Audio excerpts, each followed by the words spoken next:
हमारे साथ मौजूद है इस समय मुख्यमंत्री के ओएसडी अमरनाथ सौदा जी। 4 तारीख को एक प्रोग्राम उसको लेकर के पानीपत पहुंचे हैं जी, बता दीजिए कैसा क्या प्रोग्राम। जैसा कि सर्वविदित है कि 6 दिसंबर को बाबा साहब का महापरिनिर्वाण दिवस पूरे देश में मनाया जाता है। तो हमारा एक संगठन है जिसका नाम है डॉक्टर बी आर अम्बेडकर एक मिशन। तो उसके तत्वाधान में प्रदेश के हमारे सभी ऑफिसर्स मिलकर के वो संगोष्ठी के रूप में एक कार्यक्रम करते हैं, जिसमें समाज के अंदर किस प्रकार से शिक्षा का अलख जगानी, किस प्रकार से तकनीकी शिक्षा पहुंचानी, किस प्रकार के रोजगार के अवसर तलाश करने और किस प्रकार से समाज को, क्योंकि आज के समय में हमारा समाज पढ़ाई के विषय में बहुत पीछे है, तो किस प्रकार शिक्षा की अलख जगानी है, उस विषय को लेकर के एक संगोष्ठी करनाल में की जा रही है 4 दिसंबर को।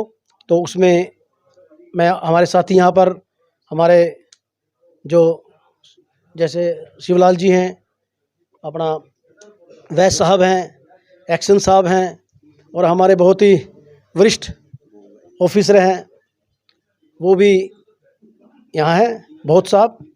तो हम सारे के सारे उस पर एक विचार कर रहे हैं कि किस प्रकार से वहाँ सारे इकट्ठे होकर संगोष्ठी का आयोजन करें, इसलिए हम आ जाते हैं। मुख्य वक्ता कौन रहेगा इस पूरे प्रोग्राम में और कितने लोगों के आने की? जैसे मुख्य वक्ता तो इसमें सीएम साहब को आना था, क्योंकि गीता जयंती का प्रोग्राम है। तो अब मुख्य वक्ता संजय भाटिया जी रहेंगे या कोई और मंत्री रहेंगे। हमारे साथी इसमें जो हमारे शिक्षाविद हैं जिनका मैं नाम लिया, जैसे राजेश बोथ जी हैं, जैसे एक्शन साहब हैं, राजेश टोंक जी हैं, और जो चीज़ों को जानते हैं अच्छे से कल्याण साहब हैं हमारे यहाँ साथी थे अभी। तो वो समाज के लोगों के बीच में अपनी बात रखेंगे और संगोष्ठी का काम करेंगे। समाज के जो लोग जो शिक्षा के क्षेत्र में पिछड़ रहे हैं उनको लेकर के युवाओं से क्या कुछ आप लोगों की अपील है? ये सरकार पहली सरकार ऐसी है जिसमें जो पढ़ गया तो बढ़ गया, और इसमें पहली बार मेरिट को प्राथमिकता दी गई है, योग्यता के आधार पर नौकरी लग रही है, जिससे बच्चों में शिक्षा का रुझान बढ़ रहा है। हमारे संगठन का भी यही सोच है, यही प्रयास है कि हम ज़्यादा से ज़्यादा बच्चों को स्कूल की तरफ लेकर जाएं और उच्च शिक्षा की तरफ लेकर जाएं। हमारे बच्चे 7वीं में से 8वीं में से 10वीं में से शिक्षा छोड़ देते हैं, तो हमारे साथियों का यही है कि हम बैक टू द सोसाइटी, वापस समाज को क्या दें, इस नीति पे काम करते हुए समाज के बच्चों को किस प्रकार से हायर एजुकेशन तक लेकर जाएं, ऐसी सोच के साथ हम ये संगोष्ठी कर रहे हैं। आपकी सरकार में जो है कि एग्जाम तो हो जाते हैं, बाद में जो नौकरियां काफ़ी लेट हो जाती है, अभी जो है कि पुलिस की भर्ती फिर आगे यही सरकार ऐसी है जो कि 1 लाख के पार 1.5 लाख के आसपास शायद अब तो होगी हूँ, क्योंकि मुझे 1-1.5 साल वहाँ से आए हुए हो गया।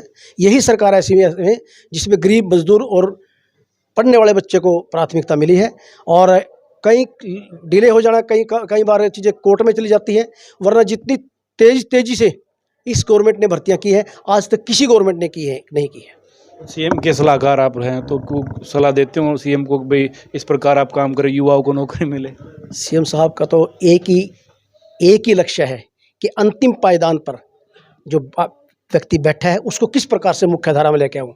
उसी बात को लेते हुए पहली बार हरियाणा में जिनकी आय 1,80,000 है, उनके रोजगार का उन्होंने व्यवस्था की है, उनके इलाज की व्यवस्था की है, उनके जीवन यापन की व्यवस्था की है।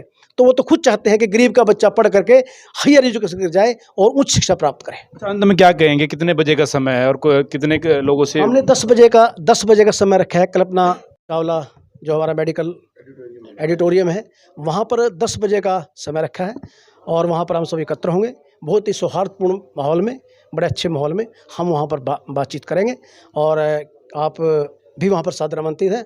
धन्यवाद। ठीक है, तो देखिए इस समय सीएम ओएसडी हमारे साथ मौजूद थे, जिन्होंने 4 तारीख को जाके भीमराव अंबेडकर की एक संगोष्ठी रखी गई है, जिसको लेकर विचारों का आदान प्रदान होगा, शिक्षा को लेकर के बातें होंगी। फिलहाल आप लोगों की क्या कुछ राय है इस वीडियो को लेकर के, आप राय जरूर रखें और कमेंट बॉक्स में। कैमरामैन अंकित के साथ मैं धर्मेंद्र।